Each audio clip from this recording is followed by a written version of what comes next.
Bonjour, mesdames et messieurs. Je suis frère Thierry ou papa Thierry. Bomoninga lelo na cimetière. Na cimetière kosala nini. Bomoninga lelo na cimetière ya Kitambo na ye kosala nini. Lisolo yango eza simple. Mwana na biso Clovis.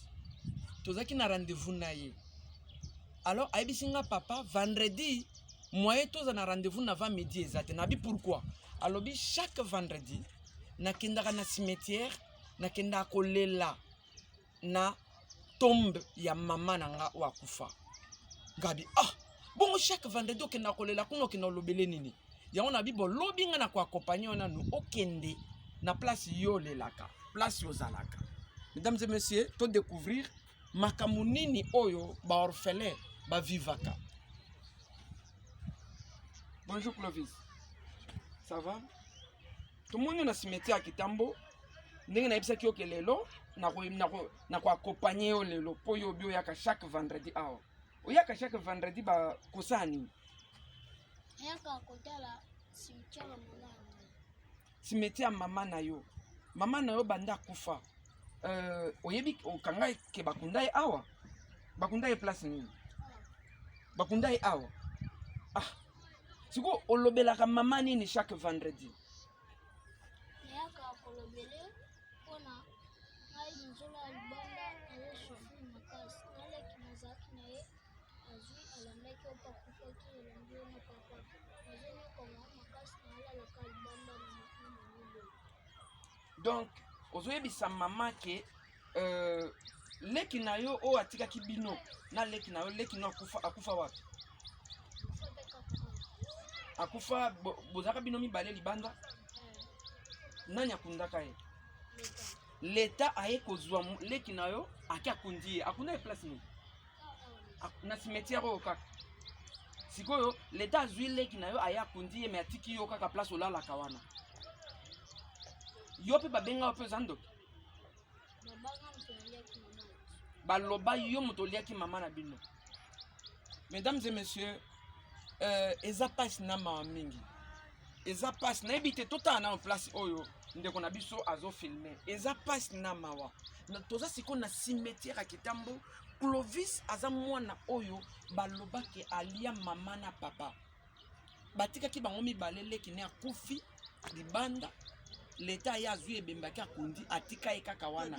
Mais lelo chaque vendredi ayaka kotala cimetière ya mama po ayebise ke anyokwa makamingi. Vous voyez la souffrance des orphelins au Congo. Siko bato ba olanda biso siko yaka na mama. Bato bazolanda biso siko. Clovis, yo lingo yebisa bango nini? Nene bisa bango mana sofri kaka yone mtu osunakanga olesa nga ola tsangai ozozo mapena papa ne kunda kuna. Vraiment nasengi nzambe asunga pe mama na asunga ngai pesa mbongo obate. Vraiment esalinga pasi na mawa na makambo ozoloba. Bandeko nango baotala na yebi ke boza mitema malamu. Papa Thierry en direct de Kinshasa. Vous êtes partout dans le monde. Vous voyez comment les enfants ils souffrent.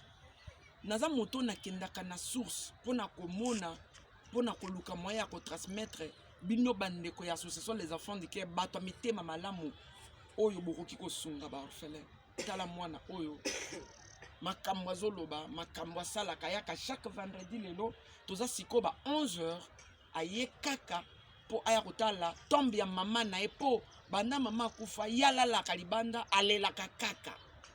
Vous voyez comment nous souffrons avec ces enfants. Ba histoire na bango soki touché yote. Vraiment ekoki ko toucher ndeko mosusu. Bo contacter biso to aider bano. To aider surtout mwana oyo. Vraiment Clovis nzambe ya ba orphelin ako sunga biso. Ba etornote baza ebele ba mama nanga ba papa nanga o bazolanda biso ba kosunga biso ke ozala bien. Même ce que vous avez chaque vendredi à Wandengo Lobby, maman koyoko te. Maman akufi. Banda akufa esali bambula. Aoyoko te bakunda e awa ya solo. Même toke na cimetière o la kisenga siko ya moi leki na wana place l'état akundaka. Ba oyoko pété.